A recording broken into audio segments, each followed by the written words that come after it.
Umar, silakan. Baik, terima kasih Kamal. Salam sejahtera dan salam hormat.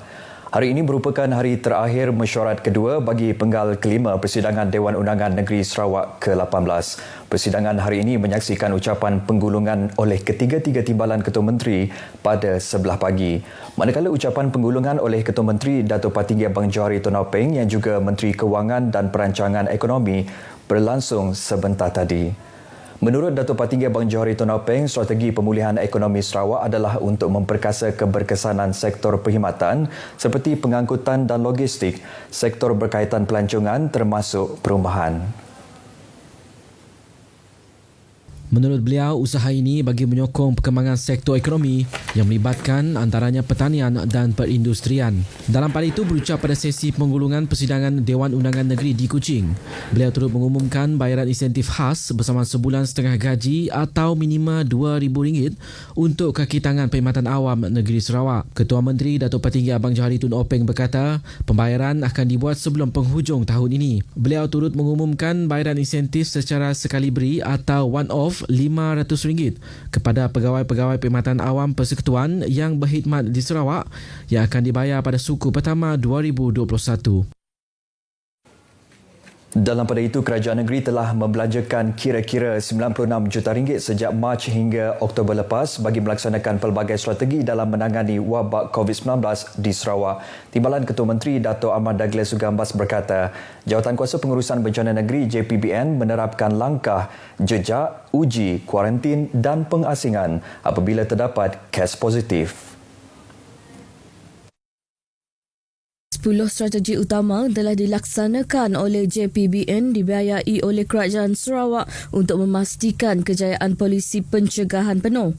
Antaranya menyediakan peralatan perubatan bahan pakai buang dan peralatan pelindung diri yang mencukupi. Dalam pada itu, beliau dalam ucapan penggulungannya turut memaklumkan terdapat 1,020 bilangan sekolah daif di Sarawak. Ujarnya sejak tahun 2016 sebanyak 274 sekolah telah dibaiki dan 159 sekolah juga sedang dibaiki dan dinaik taraf melalui pelbagai peringkat. Beliau menegaskan ini menjadikan terdapat 567 sekolah daif belum dibaiki.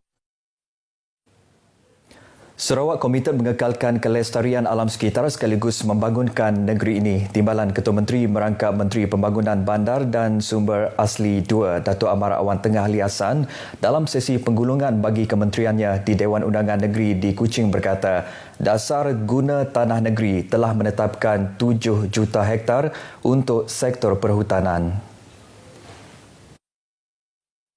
Dato' Amar Awan Tengah menjelaskan ia merangkumi 1 juta hektar kawasan terlindung sepenuhnya dan 6 juta hektar kawasan hutan kekal. Selain itu, Sarawak juga telah mewartakan 46 taman negara, 15 rizab semula jadi dan 5 sentuari hidupan liar dengan keluasan 2.1 juta hektar. Tambah beliau, kerajaan negeri telah menetapkan semua lesen pembalakan jangka panjang mendapat persijilan pengurusan hutan menjelang tahun 2022 dan pelesen ladang hutan pula pada tahun 2025.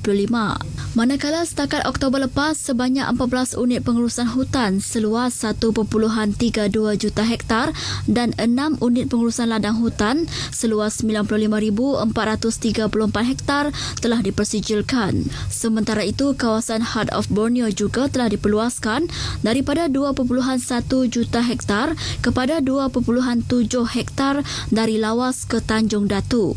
Dalam pada itu, beliau menegaskan Sarawak komited membantras pembalakan haram dengan mempertingkat keupayaan menerusi unit pengesanan udara Sarawak yang telah dilancarkan pada 4 November lalu. Ia bagi memantau kawasan hutan sekaligus mengesan kegiatan pembalakan haram. Setakat 15 Oktober lepas, sebanyak 64 kertas siasatan dibuka melibatkan 2 kes di kompaun, 1 kes ditutup manakala 1 kes lagi masih dalam proses perbicaraan dan selebihnya dalam proses penilaian. Sementara itu, sejumlah 70 juta ringgit telah diperuntukkan untuk menempatkan 16,800 unit tukun tiruan sebagai inisiatif melindungi dan memelihara ekosistem perairan. Ia merangkumi penempatan tukun tiruan di sepanjang 1,000 km di perairan Sarawak dari Tanjung Datu ke Lawas. Projek ini dijangka siap pertengahan tahun hadapan dan akan mencipta rekod tukun tiruan terpanjang di dunia. Baik, sekian berita dari Sarawak. Kita kembali bersama Kamal di Angkasa Puri. Silakan Kamal.